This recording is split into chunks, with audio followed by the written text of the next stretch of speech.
I noticed it Tuesday morning, the new strange care in Alistair's voice. He was standing in the kitchen doorway, so unaccustomedly attentive, as if drawn into my house by an unskilled hand.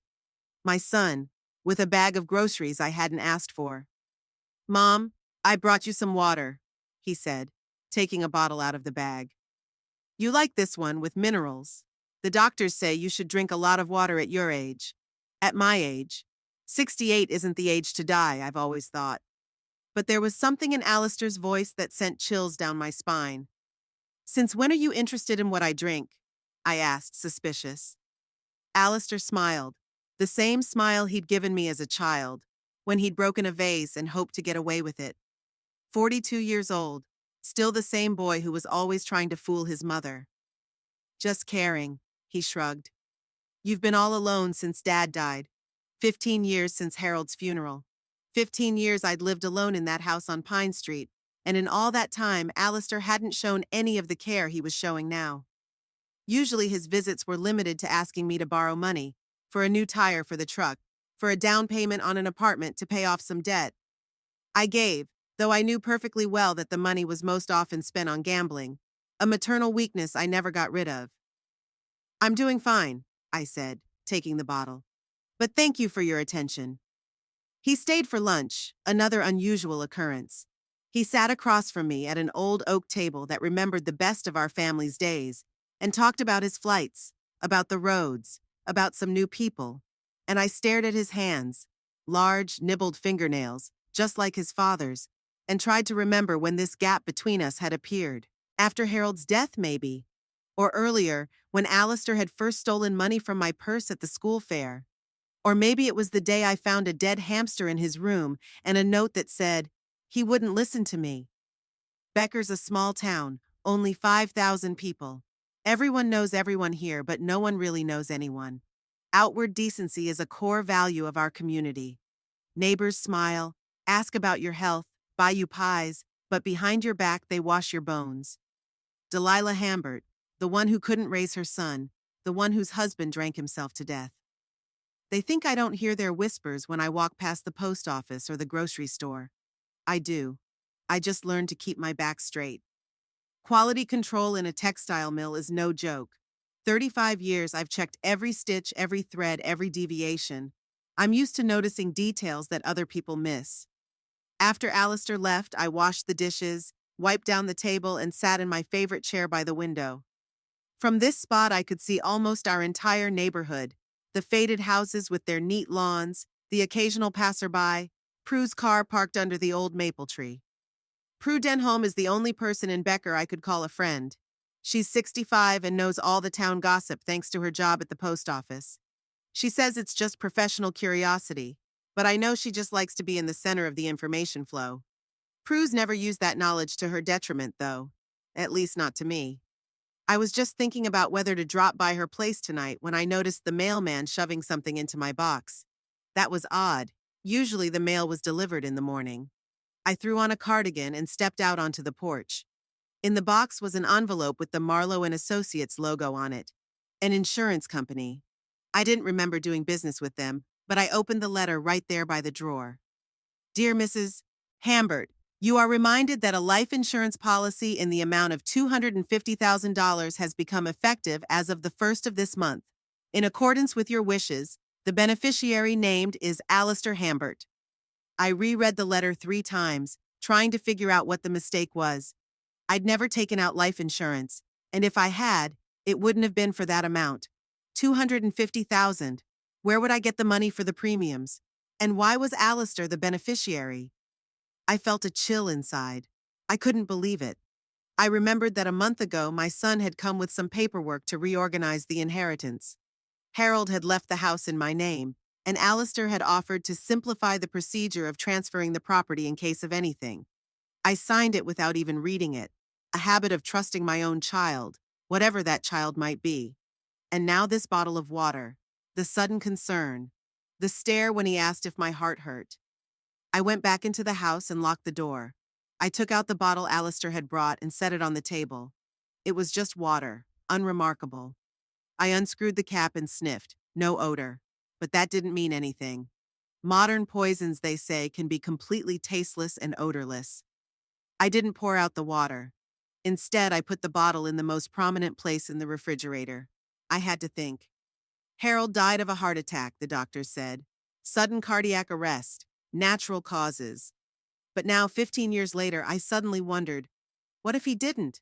What if my husband, who suffered from constipation and depression, got help in his care? What if our son solved his father's drinking problem in the most radical way possible? No, that was too much. I couldn't allow myself such thoughts. Alistair is an egomaniac, a liar, maybe even a thief, but a murderer? That was out of line. But the fact remained that the policy was in place, and my son would receive a large sum of money in the event of my death. And judging by his behavior, he expects to get it soon. From the kitchen window, I could see Prue coming home from work. Her gray hair was neatly coiffed and she was carrying a bag with the Postal Service emblem on it. Should I tell her? No. What would I say? Prue, I think my son is trying to poison me? She'd think old age had completely clouded my judgment. I picked up the phone and dialed the insurance company. Marlowe and Associates, how can I help you? A pleasant female voice said. Good afternoon, I said. My name is Delilah Hambert, and I received a letter about an insurance policy I supposedly took out, but I don't remember doing it. There was a pause on the other end. Just a moment, Mrs. Hambert, the woman said at last. I'll connect you with Mr. Marlowe. It was at least 5 minutes before another voice, a man's with a slight hoarseness, came through the receiver. Mrs. Hambert? Kenneth Marlowe, what can I do for you? I summarized the situation. Marlowe paused again, then said, We have all the necessary documents, Mrs. Hambert. The contract was signed by you personally in front of a notary. Your son was a witness. It's all in accordance with the law. I didn't sign any contract, I repeated stubbornly. I'm afraid this isn't a phone conversation, Marlowe sighed. If you'd like to come to the office and we can talk about it. The address is in the letter. He disconnected before I could say anything else. I put the phone down and walked over to the locker where I kept important documents. Among them had to be the papers Alistair had brought a month ago. I pulled out the folder and started going through the pages. Here it was. The inheritance contract, exactly what my son had called it. I ran my eyes over the text and went cold. It wasn't an inheritance agreement. It was an agreement to take out an insurance policy naming Alistair as the sole beneficiary, and my signature at the bottom. How could I have been so naive? How could I not read what I was signing? I walked over to the dresser where I kept the photos. The oldest one was of Harold and me on our wedding day. Young, smiling, he in a rented suit, me in a dress I'd altered from my mother's. We met at the same factory where I'd worked all my life. Harold was a mechanic fixing the looms. Tall, handsome, with hands that could fix anything. The first few years were happy. Then Alistair was born and everything changed. Harold started drinking, first a little on weekends, then more and more. Said he couldn't handle the responsibility, that he was jealous of the free guys, that Alistair and I were a stone around his neck. And the son grew up absorbing it all, seeing his father yell at his mother, seeing his mother tolerate and forgive, learning to manipulate, first me, then the teachers, then everyone around him. The other picture is Alistair on graduation day, the only one in his class who didn't go to college, though the opportunity was there. Why would I do that, Mom? He said. I'd rather go straight to work, make money. The job turned out to be temporary, the money was small, but there were questionable friends and the first debts. I put the pictures back and went to the window. Behind it was Becker, the town I'd lived in all my life. Gray streets, cracked asphalt, sparse trees. A town where everyone knows everything about each other but chooses to keep quiet. What would the neighbors say if Alistair got his way? Poor Delilah, suffering so much with an alcoholic husband, and now she's gone. No one would suspect anything wrong. 68 years old, blood pressure problems. What else would you expect? I looked at my watch. It was almost 6 o'clock. Alistair promised to come by tomorrow to check on you. Not much time. I went back to the kitchen and picked up the water bottle again. What's in it? Rat poison? Sleeping pills in lethal doses? Or something more subtle that wouldn't leave a trace in an autopsy? What do I do? Go to the police? With what? Suspicion and a bottle of water? They'll laugh. Elderly woman paranoid about her own son. And if I'm right? If I'm right, Alistair will come tomorrow to make sure I drink his gift. And if I don't, he'll think of another way. Or another day. I put the bottle back in the fridge, but with a different thought. A plan began to form in my head. A plan that required calm and caution. A plan that no one could know about. Not Prue, not the police, much less Alistair. In the kitchen table drawer, I found an old notebook and a pen. I made the first entry. Tuesday, Alistair brought water. I suspect poison. Took out insurance without my knowledge. I put the pen down and took a deep breath. Well, son, have you decided to play a game with me? Let's see who's more cunning. Wednesday morning greeted me with a headache. I slept badly, tossing and turning, listening to every sound in the old house. My mind refused to accept the idea that my own son wanted me dead. Maybe I'd gotten it all wrong. Maybe he really had taken out the insurance policy with good intentions, to make sure I was well cared for in my old age. But then why didn't he say so directly? I got out of bed and went first to the kitchen. The water bottle was where I'd left it, on the top shelf of the refrigerator, untouched. I picked it up and held it up to the light. Nothing unusual, a clear liquid with no sediment or turbidity. But my intuition told me that the danger was real. I put the kettle on and pulled an old bottle of the same mineral water from the shelf. I always saved them for watering my flowers. I washed it thoroughly and filled it with regular tap water. I put both bottles next to each other. They looked almost identical. Then I poured the contents of the suspicious bottle into a glass jar, which I closed tightly and put away in the far corner of the closet. Perhaps later I'll find a way to check what's in there. I poured plain water into the original bottle. My plan was simple. If Alistair had really spiked it, he'd want to make sure I drank it. I'd play along, see how he reacted. The doorbell rang at 11 o'clock sharp. It was like clockwork in our little town, the pace of life here. Alistair stood on the doorstep, this time with a box of candy. Hi, Mom, he smiled. How did you sleep? Not bad, I lied, letting him in. What are you doing up so early? Not at work? I took the day off. He waved his hand. I wanted to spend time with you. We don't see each other enough. I couldn't help but snort. In the 15 years since Harold's death, my son had come home once a month on average, and not for long. Now all of a sudden he wanted to spend time, right after he took out insurance. Well, come on in, I pointed to the kitchen. I was just about to get something to eat. Alistair stepped forward, and I saw his eyes go straight to the refrigerator. He's worried about his poisoned water, you know? At that moment, I was convinced of my suspicions. Would you like some tea? I asked innocently. No, thanks. He sat down at the table. What about you, Mom? Are you drinking that water I brought? It's good for you. Sure. I opened the refrigerator and took out a bottle of switched water. It's really good. Want some? Alistair turned a little pale. No, I've had some recently. You drink it, Mom. It's healthy. I poured water into the glass and drank slowly, watching my son over the rim. His face was frozen in a strange grimace, a mixture of anticipation and anxiety. He licked his lips, keeping his eyes on my hands. It's good, I said, setting down the empty glass. Thanks for your concern. You're welcome, he replied hoarsely. We sat in the kitchen talking about nothing. Alistair asked about my health with suspicious persistence. Did my heart ache? Does it feel dizzy? What about my blood pressure?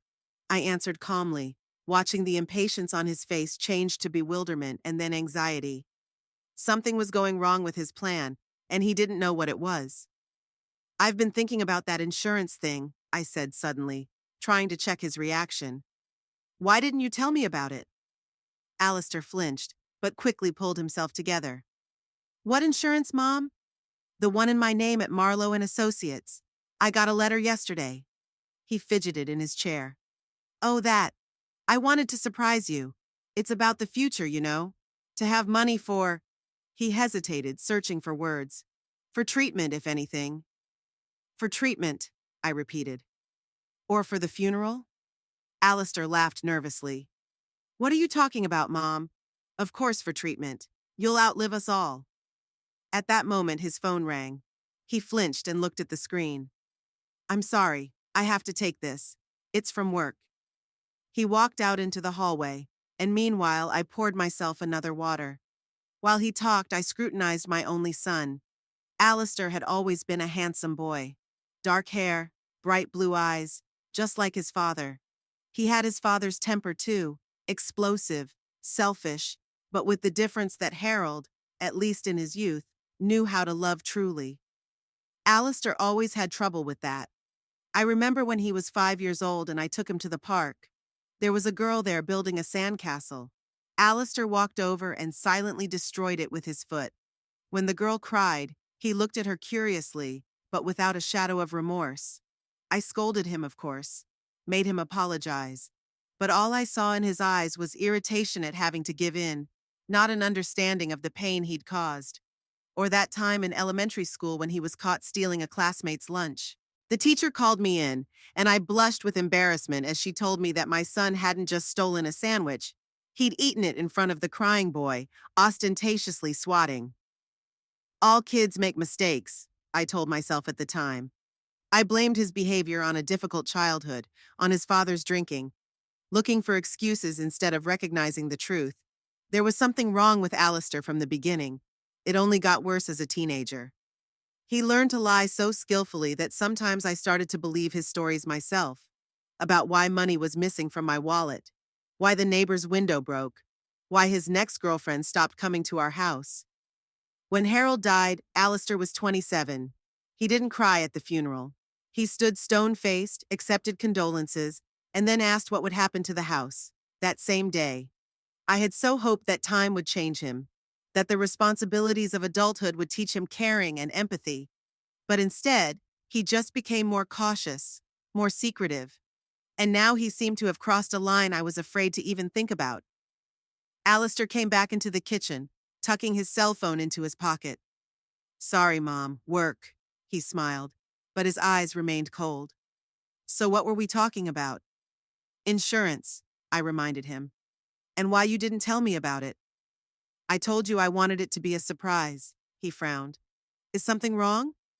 "No, nothing's wrong." I took another sip of water from my glass. "It's just weird that you're suddenly worried about my future." Alistair pressed his lips together. "You know, Mom, sometimes you're not fair. I've always been worried about you. That's an insolent lie.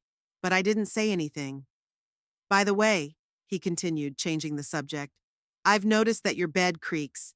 Maybe it's time to get a new one." "My bed is fine," I replied. "It's the one your father used." "Exactly," Alistair insisted. "It's old. And the new mattresses have such technology now. Back support, orthopedic effect. You'll love it." He was obviously looking for a new way, realizing that something had gone wrong with the water. I decided to play along. "I don't know. How much does a mattress like this cost?" "Don't worry about the price." He waved his hand. "It's a gift. I'll have it delivered next week." I nodded, mentally noting that there was no way I was going to lie down on that new mattress. That is, if there ever was one. We talked for another hour. Alistair talked about his trips, about the new truck he wanted to buy. I listened, half listening, noting his occasional glances at his watch, waiting for the poison to take effect.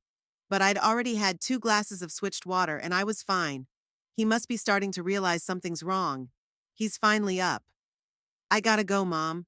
I have to stop by a place for work." I walked him to the door. He hugged me goodbye awkwardly, like he was hugging a mannequin in a store.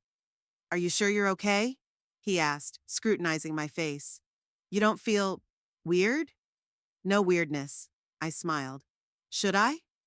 Alistair hesitated. "No, it's just, you're a little pale." "I'm always pale," I shrugged. "It's my skin." He nodded and walked out without looking back. I closed the door behind him, waited for his car to pull away, and then let myself breathe out. I was shaking. It was one thing to suspect, and quite another to get almost direct confirmation. My son had tried to poison me, and now he was confused because his plan hadn't worked. What now? How long can I pretend to drink poisoned water? Sooner or later, he'll come up with something else, something more effective. I went back into the kitchen and pulled a jar of the original water out of the cabinet. I needed to find out what was in it. Take it to the lab?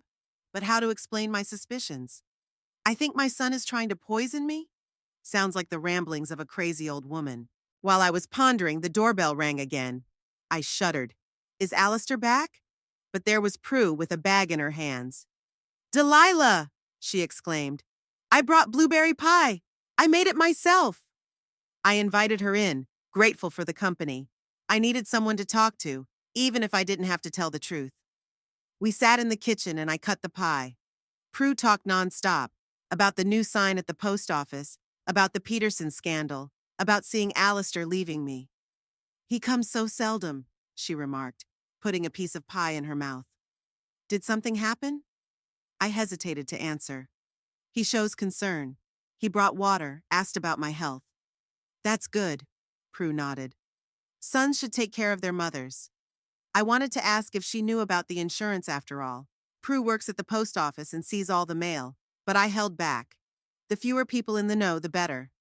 Prue left after half an hour, promising to stop by on the weekend. I was alone again with my thoughts and fears. That evening, the phone rang. Alistair. Hi, Mom. His voice sounded strained. How are you feeling? Fine, I answered. Why? Just, checking in. You don't have a headache? Stomach? No, I'm fine. There's a pause. Are you drinking that water I brought you? He finally asked. Of course, I said. It's delicious. I've already drunk half the bottle. There was another pause, a longer one. Mom, can I come by again tomorrow? I want to talk about something. Sure, son. I'll be waiting. He hung up without saying goodbye. I slowly put the phone down and walked to the window. The sun was setting, painting the dreary streets of Becker a golden hue. Beautiful, if you didn't know what was behind the neat facades of the houses. I suddenly remembered how little Alistair used to sit at that window, waiting for his father to come home from work. How he used to press his forehead against the glass, leaving marks. How he once said, Mom, what happens if Dad doesn't come home? Are we going to be rich? I thought he was just repeating something he'd heard somewhere.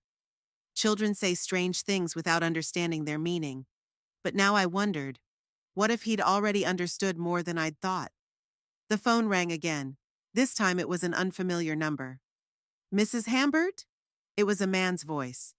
This is Kenneth Marlowe from the insurance company.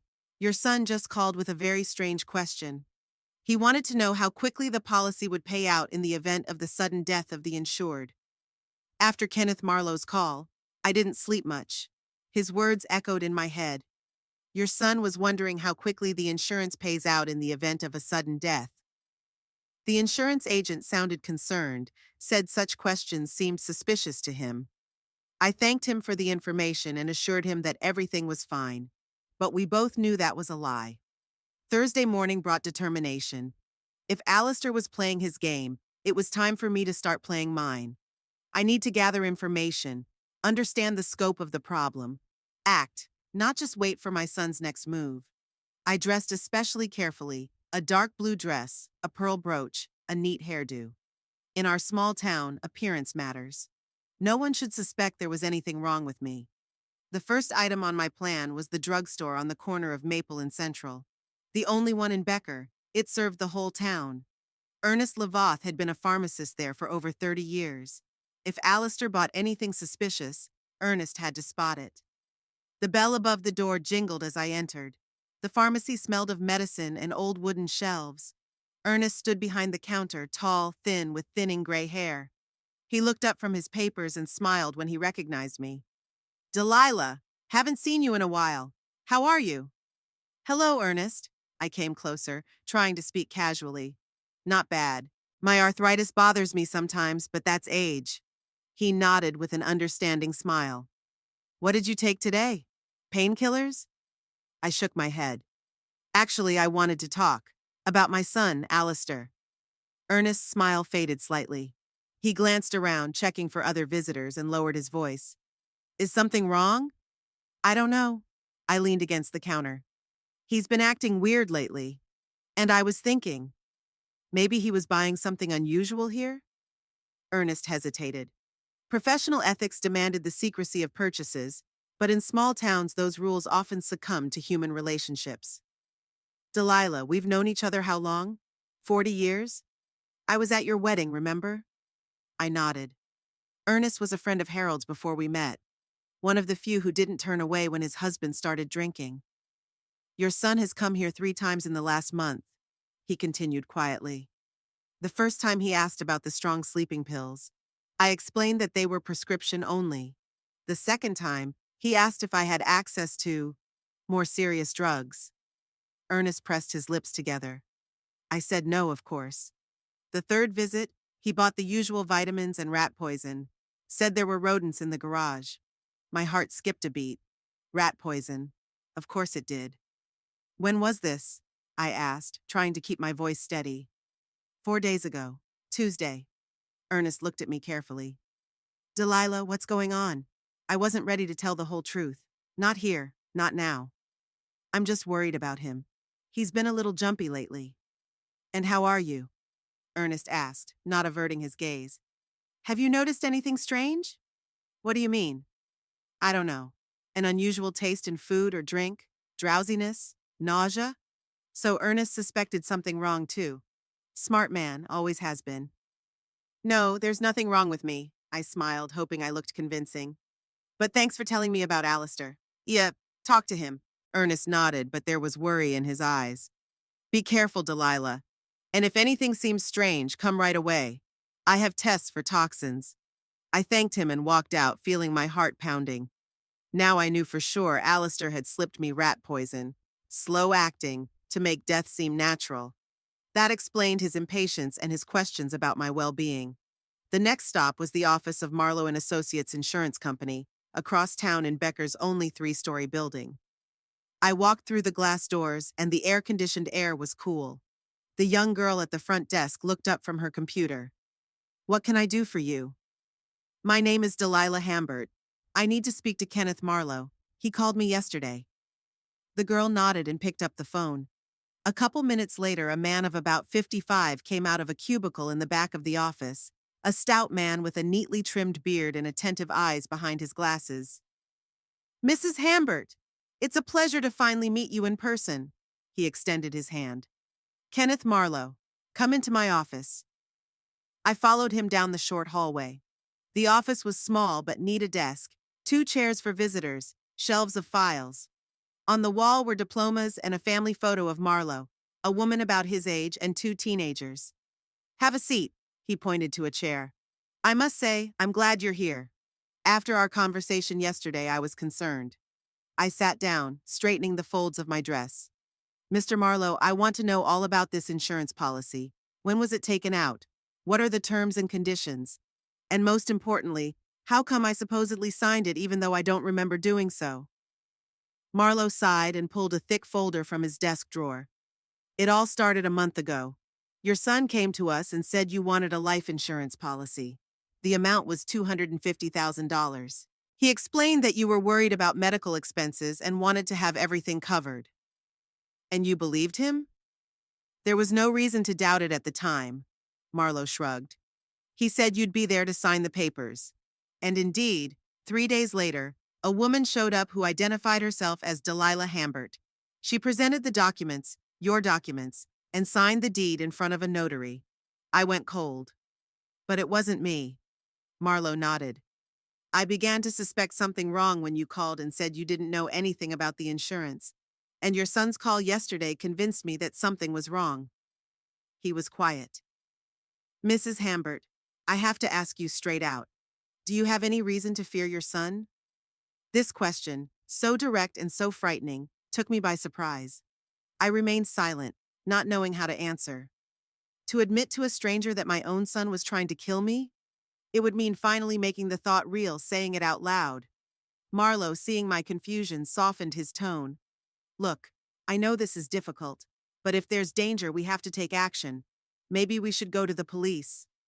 No, I answered quickly. Not yet. First, I want to understand what's going on. Can you show me all the documents? He nodded and turned the folder toward me. I looked through the papers: an insurance policy, a medical report, forged obviously, and a mortgage on a house. What's that? I pointed to the last document. Marlowe frowned. That's not our document. It was just in the same folder. It looks like an agreement with the bank for a real estate mortgage. I read the text carefully.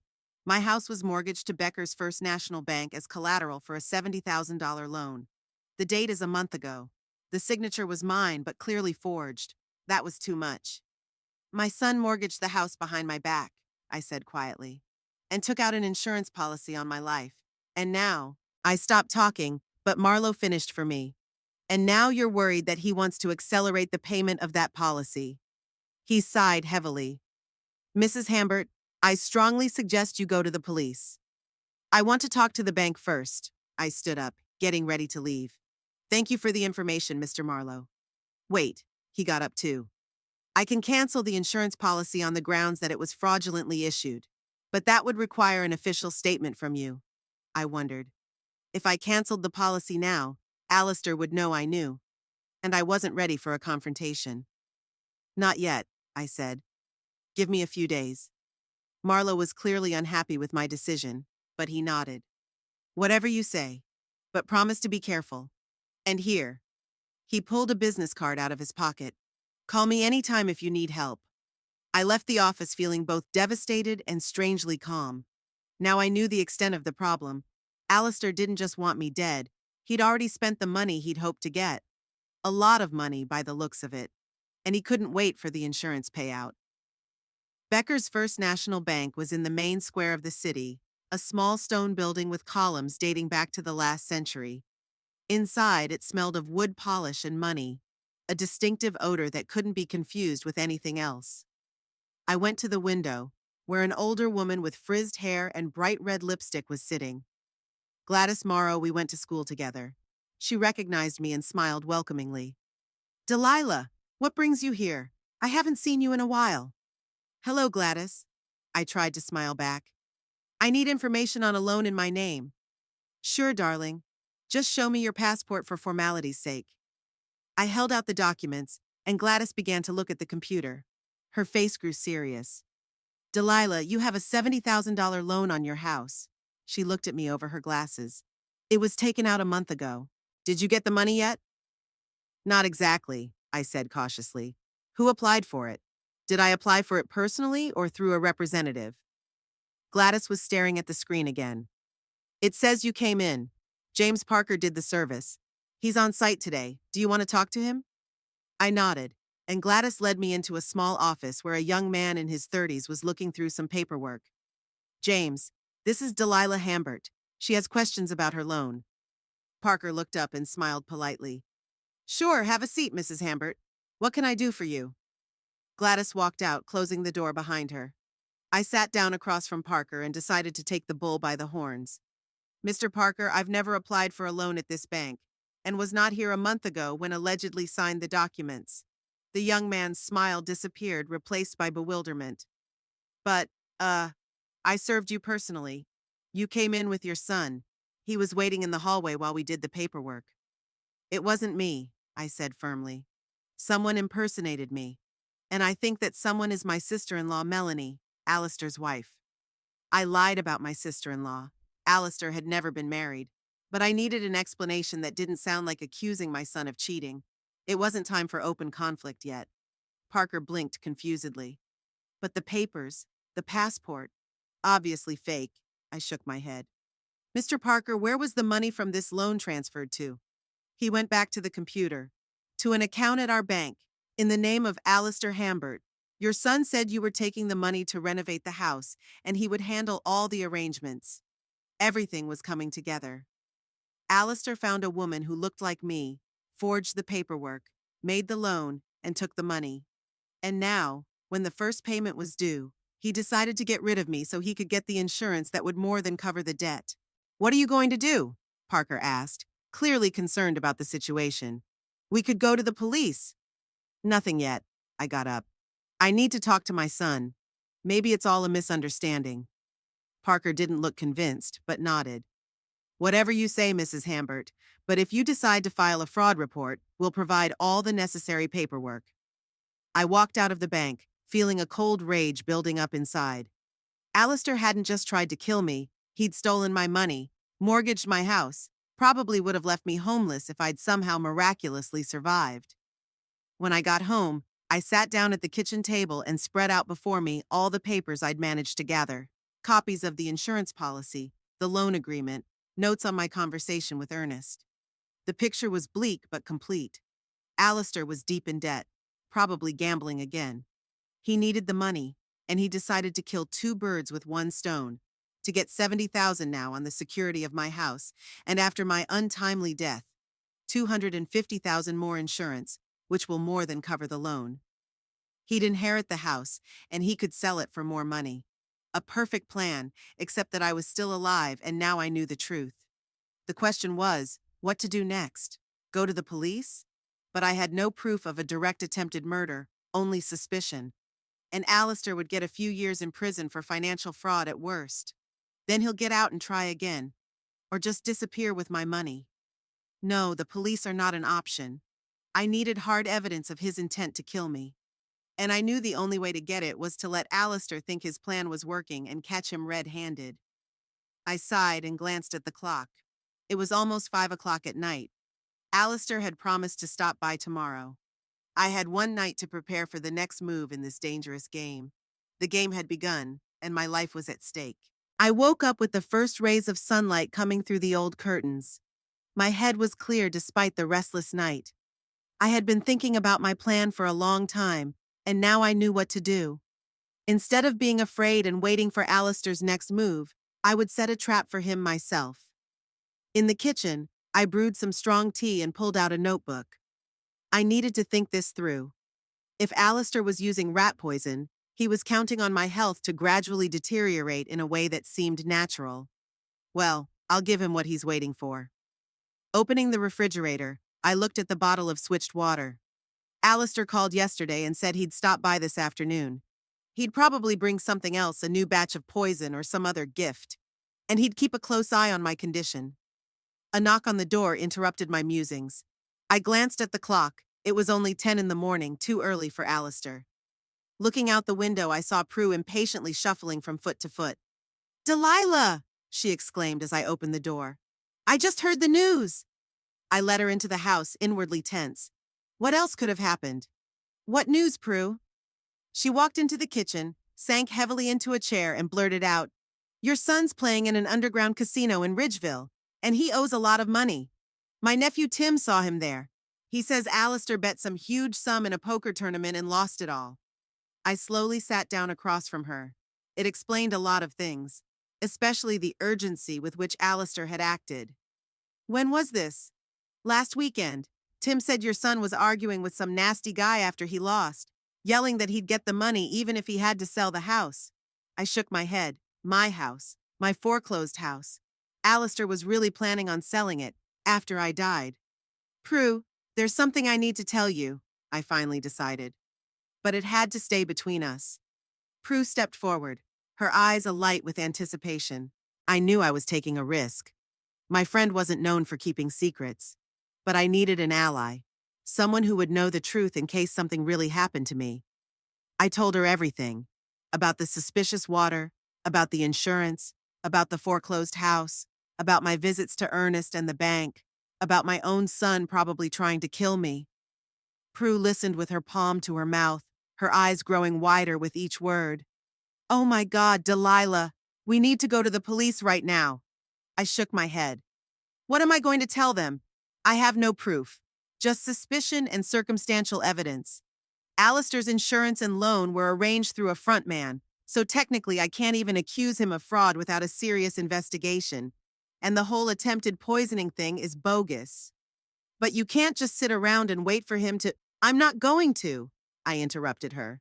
"I have a plan. Alistair's coming again tonight. I'll pretend I'm getting worse, that the poison's starting to take effect. That'll make him relax, think his plan is working. And then what?" Prue frowned. "Delilah, this is dangerous. What if he decides to speed things up?" I wondered. Prue was right. Alistair could panic and go for more drastic methods. I needed something else, insurance. "You're right," I nodded. "I need proof. Irrefutable." Prue calmed down a little, seeing that I was listening to what she was saying. "Maybe we should record the conversation. There are little voice recorders like that." That was a good idea. If I could record Alistair's confession, or at least something indicating his intentions, where would I get such a recorder? My grandson Kevin brought me a little recording thing from out of town. Said to dictate my memoirs. Prue snorted. What memoirs at my age? But it's a nice little thing. Runs for hours on a single charge. Could you lend it to me? I asked. Prue nodded. Sure. I'll run home and get it for you. When she left, I thought about my plan again. Pretend to be sick, make Alistair anxious, get him to open up. But how exactly? What symptoms to show? I searched the internet for information on the effects of rat poison on humans. The results were unpleasant. Bleeding, respiratory problems, eventually internal organ failure. But it started with milder symptoms: nausea, weakness, dizziness. Prue returned 20 minutes later with a small silver device. Here, she handed me the recorder. The record button is right here, the red one. Press it and it starts recording. Press it again and it stops. Just don't forget to check if there's room on the memory card. I took the recorder and twirled it in my hands. It's so small it's easy to hide in a pocket or under a tablecloth. Thanks, Prue. It's just what I needed. Still, I think you should go to the police, she insisted. At least talk to Sheriff Dobbs. He's always been good to you. Sheriff Dobbs was a good man, but I knew even he wouldn't act without hard evidence. Especially against Alistair, who he'd known since he was a kid. I'll try it my way first, I said. But I promise, if I don't succeed today, I'll go to Dobbs tomorrow. Prue reluctantly agreed. She gave me a big hug before she left. Be careful, Delilah, and call me as soon as he leaves. If you don't call me by tonight, I'll come check on him myself. With Prue gone, I set about getting ready.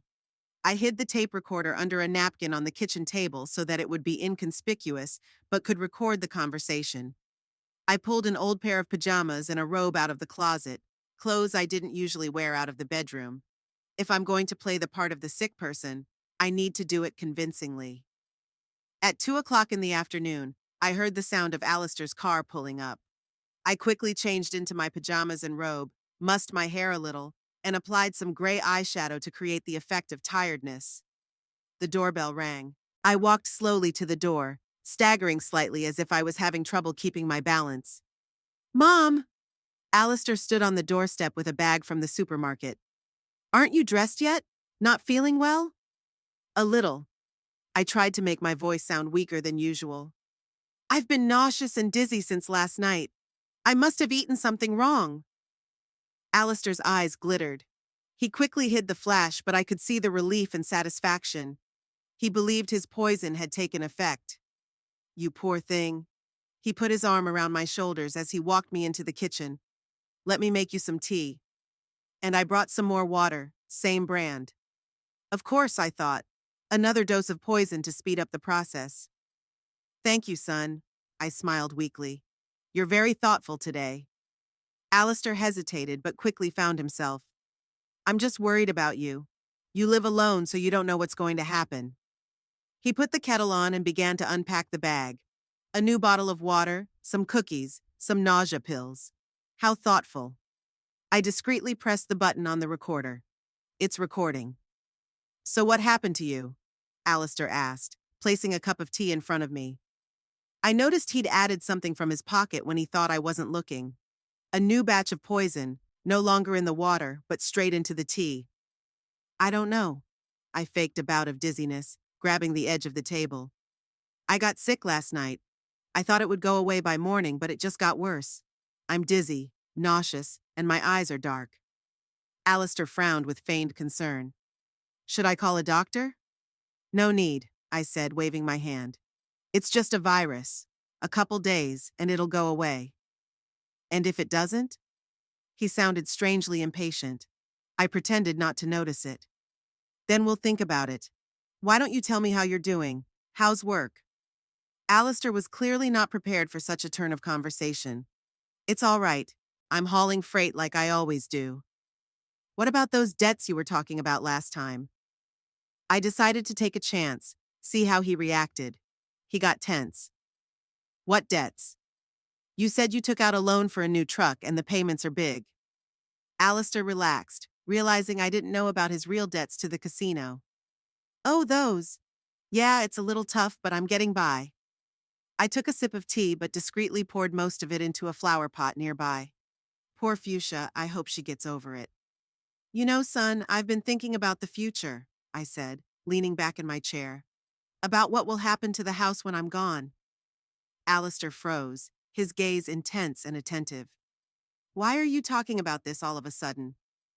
I don't know, I shrugged, feigning indifference. When you're sick, all sorts of things come into your head.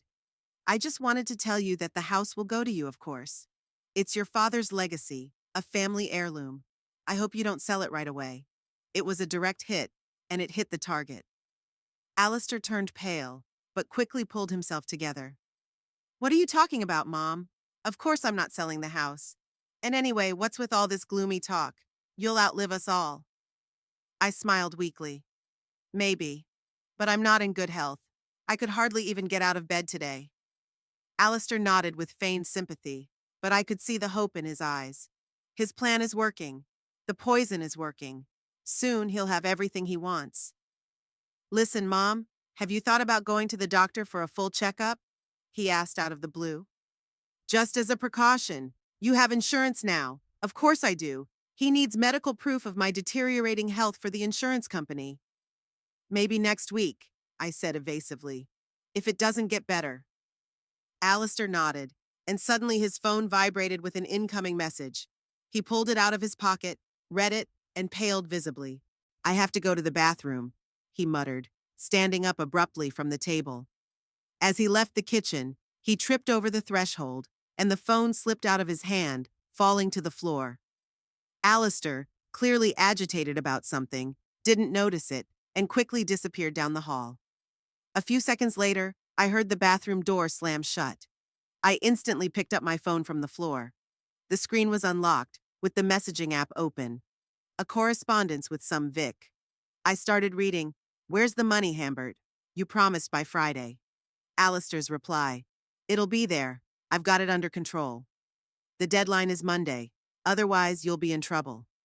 I'm telling you it will be. Mother's not feeling well. She won't last much longer. You said that a week ago. I added a dose. It's definitely going to work now. I caught my breath. There it was, direct proof. I quickly took a few pictures of this correspondence on my phone. Then I checked the other messages.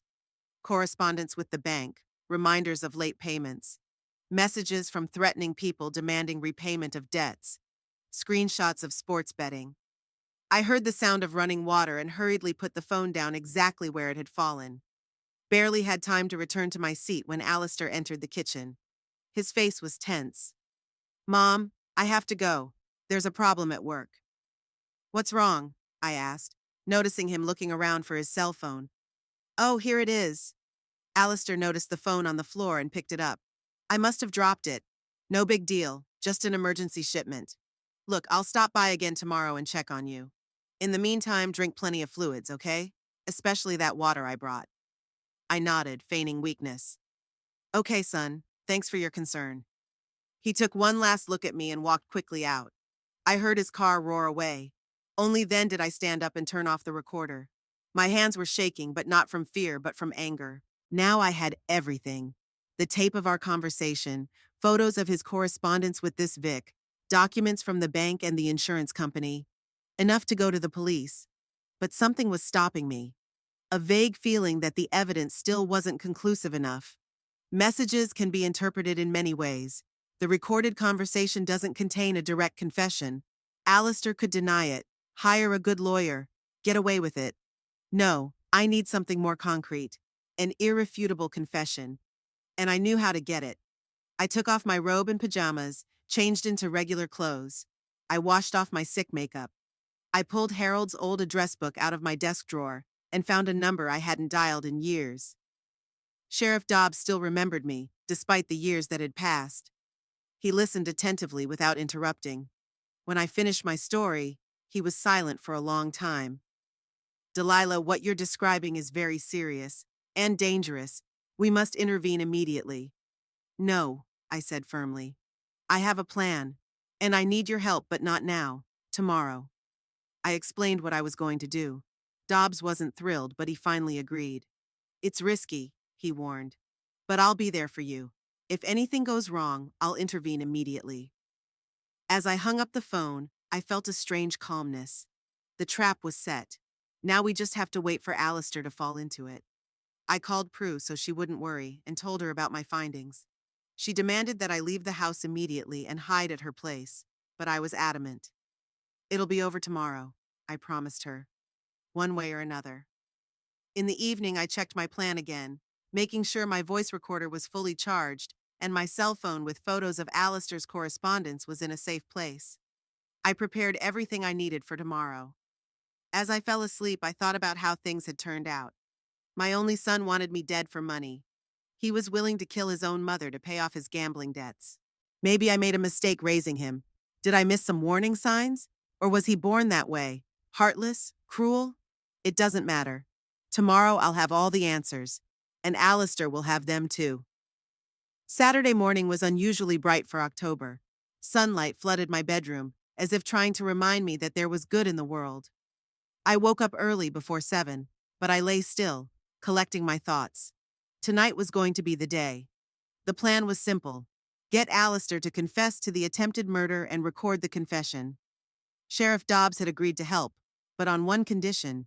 He'd be around to intervene if there was any danger. We talked on the phone last night. Dobbs and his deputy would be at Prue's house across the street from mine, ready to rush in at the first signal. I slowly got out of bed and walked to the window. The street was empty, with only Mrs. Lampward walking her poodle. An ordinary morning in Becker, nothing to portend a storm. I wondered if my neighbors had any idea what kind of drama was unfolding in the quiet Hambert house. After taking a shower, I put on my hospital outfit, the same pajamas and robe I'd worn yesterday. I applied pale makeup to my face, emphasizing the bruises under my eyes. I had to look really sick today for Alistair to believe that his plan had worked. In the kitchen, I'd prepared everything I needed. A tape recorder under the napkin holder, a cell phone with Dobbs's pre-dialed number in my robe pocket, sharp kitchen scissors in another pocket for emergencies. And of course, his old Herald revolver, hidden in a cupboard drawer, loaded for the first time in 15 years. Alistair promised to be here by 10. At 9:30, I called Dobbs. "Are you there?" I asked quietly. "Yes," he answered. "Me and Bert. We have a clear view of your house. As soon as we hear the signal or see anything suspicious, we'll be right there." The conditional signal was, Harold wouldn't approve. I was to say it loudly if things got out of hand. "Thank you," I said and hung up. At 9:55, I heard Alistair's car pull up. My heart raced faster, but my hands were surprisingly calm. I lit the burner and put the kettle on, then walked slowly to the door, staggering slightly, like a man who has trouble keeping his balance. The doorbell rang. I opened it, and there stood Alistair, smooth-shaven, in a clean shirt, carrying a bag from the drugstore. "Mom!" He gave me a hard look. "You don't look so good." "I feel the same way." I led him into the house, holding onto the wall. "I've been throwing up all night, and I'm so weak." His eyes flashed with satisfaction, which he quickly disguised as concern. "I brought you some medicine," he said, showing me the bag. "For your stomach and for dizziness. Another batch of poison, no doubt." I nodded and moved slowly into the kitchen, where the kettle was already whistling. Alistair followed me, holding me by the elbow, a caring son supporting a weak mother. "Sit down, I'll make the tea myself," he said, sitting me down at the table. I discreetly pressed the recorder button. It went on.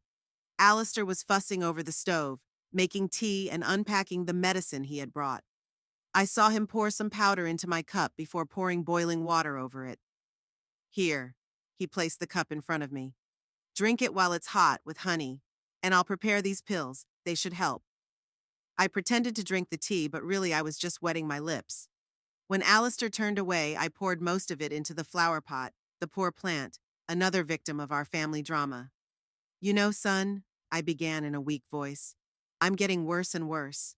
I'm afraid I won't have to go to the hospital." Alistair froze for a second. "Do you think it's that serious?" "I don't know." I pretended to be weak, leaning back in my chair. "I feel like I've been poisoned." It was bait, and Alistair took it. "What are you talking about, Mom? Who would poison you?" I was wondering, I continued, looking him straight in the eye. That water you brought, do you drink it yourself? He tensed a little, but relaxed immediately. Of course I do. It's just that you must have a stomach virus. It happens.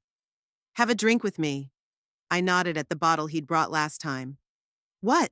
Drink this water. Right now. His face changed as if his mask had slipped for a moment, revealing his true self. Mom, you're saying something weird. You need to take your medicine and rest. Why don't you want to drink the water you brought me? I kept pushing. Are you afraid of poisoning yourself? He frowned, pulling a mask of annoyance over fear. What the hell is this nonsense? You're delusional. I know everything, Alistair, I said, straightening up and dropping the pretense. About the insurance, about the house loan, about the rat poison.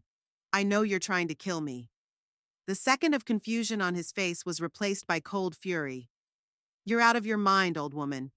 It was the first time he'd ever called me that, not mom, but old woman. The masks are finally off. I spoke to Ernest Lavatte, I went on. He told me you were buying rat poison. I talked to Kenneth Marlowe, and he told me about the $250,000 insurance policy in my name, with you as beneficiary. I've been to the bank, and they told me about the $70,000 loan on the house. Alistair was silent. His eyes narrowed into narrow slits. One more thing. I pulled out my phone and showed him the pictures of the messages. Mother's not feeling well, won't last much longer. I added a dose. It's gonna work now. Those are your words, Alistair. Your messages. He rushed to the phone, but I'd already put it back in my pocket. Too late, I said. The police already had copies. And Prue. And Marlowe. If anything happens to me, you're going straight to jail. Alistair was breathing hard, his hands clenched into fists. You're bluffing. You got nothing. Shall we check it out? I got up and pulled a tape recorder out from under my napkin. Here's a recording of our conversation today. And yesterday, too. How you put something in my tea. How you refused to drink the water I brought you. It's all on the record, Alistair. Game over. He looked at me with a hatred that must have been years in the making. You've always been a goddamn pain in the ass, he hissed. Always in control, always smarter than everyone else. I can't believe how much you pissed me off. I'm your mother, I said calmly. I gave you life and raised you. Raised you? He laughed bitterly. You and that drunkard you called a husband? That's a fine upbringing. Do you know how many times I wanted to get rid of you? When you were a kid? I just never got around to it. His words hurt, but they didn't surprise me. Somewhere deep down inside, I always knew my son was incapable of true love. Maybe the problem was in the genes, in the hidden damage from his alcoholic father. Or maybe I missed something important in his upbringing. What do you want? He finally asked. Money? I'll get your house back, close the loan. I want you out, I said firmly. Out of this house, out of my life, forever. He looked at me in disbelief. That's it? No police? No trial? If you leave Becker and never come back, I won't go to the police. But if you ever show your face here, if you ever try to contact me, all evidence will be turned over to the authorities. I sounded confident, but inside I was doubting my decision. Maybe I should have called Dobbs right away. Arrest Alistair for attempted murder? But something was stopping me. Maybe the last shred of maternal feeling, or maybe I just wanted this whole nightmare to be over. Alistair stared at me for a long moment, as if assessing whether I was bluffing or not. Then his face contorted into a grimace of rage. You think I'm going to let you ruin everything? He hissed, taking a step toward me. You think I'm just going to walk away after everything I've done? All that planning, all that risk, and all for nothing? I stepped back, feeling the situation spinning out of control. Alistair, don't make it worse. Leave while you still can. Shut up. He grabbed me by the throat, pushing me against the wall. You think you're so smart? You think you outplayed me? I'll wring your neck and then tell you I found you dead. Who wouldn't believe an inconsolable son? His fingers tightened on my throat, and black spots swam before my eyes. With the last of my strength, I wheezed, Harold wouldn't approve, the conditional signal. Alistair loosened his grip for a moment, puzzled by my words. Who the fuck is Harold? That drunkard is long dead. That second of weakness was enough for me. My hand fumbled in my robe pocket for a pair of sharp kitchen scissors. In one motion, I plunged them into Alistair's shoulder. He shrieked in pain and bounced away, holding onto the wound which was already oozing blood. You, you... The front door rattled open. Sheriff Dobbs appeared on the kitchen doorstep with his gun at the ready. Police! Hands up! Deputy Bert Simmons ran in behind him, pointing a gun at Alistair. My son froze, looking back and forth between them and me, his face contorted with a mixture of pain and rage. She attacked me, he shouted, pointing at his wound. She's crazy! Dobbs looked at him coldly. We heard everything, Alistair. Your whole conversation. And we saw you attack your mother. Alistair turned pale. It's a lie! She set the whole thing up! Bert walked over to him and quickly clasped his hands behind his back, snapping on the handcuffs. Alistair Hambert, you are under arrest on suspicion of attempted murder, fraud, and assault. You have the right to remain silent. Anything you say. While Bert was reading his rights, Dobbs came up to me. You okay, Delilah? I nodded, massaging my neck. It would be bruised tomorrow, but right now that was the least of my worries. Thanks for coming in on time. I don't understand why you suggested he leave, Dobbs frowned. We agreed we'd arrest him. I wanted to hear his confession, I said. And I did. Bert had already taken Alistair outside, where a small crowd of neighbors had gathered. He kept his hateful eyes on me as they put him in the police car. You're going to regret this, he hissed. I swear you'll regret it. As I watched my only son being taken away, I felt nothing but devastation. There was no grief, no anger, not even relief, just emptiness. Dobbs put his hand on my shoulder. You need to go to the hospital. We need to examine your neck and document the damage for the court. I know, I nodded. Just give me a minute. He nodded understandingly and went out onto the porch to disperse the gawkers. I was alone in the kitchen where the last scene of our family tragedy had played out a moment ago. My gaze fell on the cup of tea Alistair had spiked with poison, at the dictaphone, still recording, at the water bottle he refused to drink. It's over. My son is going to prison, probably for years. I will never see him again, nor do I want to.